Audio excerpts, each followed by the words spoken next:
Good evening, everyone. I want to just do an Export Imports 101 for those low-informed voters who just want a little bit more information about how basically the supply chain cycle works. I've got on the screen here an Android phone from Samsung, like most people that within the demographics of the 19 to 33, 35 year range have some sort of smart device. What I want to try to tell you that is basically 8% of the smartphone devices is raw material. It's made up of cobalt, palladium, gold, silver, platinum, copper. Now, that being said, Canada in most cases produces a lot of those materials. That means we extract it, we mine, extract it, and refine it, and then we ship it overseas to China.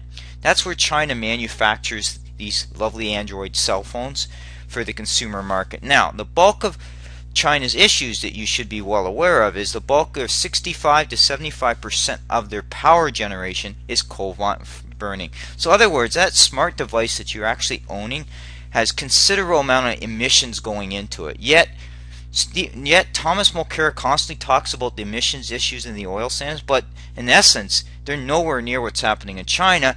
And since majority of the NDP supporters buy smart devices, they're contributing to the overall emissions issues across the world because China is a huge contributor. Second point of the supply chain is distribution. Well, the phone gets made in China and then it gets shipped out by container. Well, that container flows through with diesel fuels. There's been improvements in the diesel engine, but it still emits emissions. Then after it clears customs, gets to the retail store at Bell. Well, Bell itself is located in shopping malls. Those shopping malls are funded by electrical. Most cases, depending on where you are, in Canada's case, a lot of that's nuclear wind, so a good portion of us isn't coal burning. So you still see a little bit of an emissions there because you got to get the people to work that drive by car or take transit. So you're seeing some emissions there. And then eventually gets to the consumer. So how does the consumer actually get the phone? Well, he either goes to that store to pick it up or he has it delivered.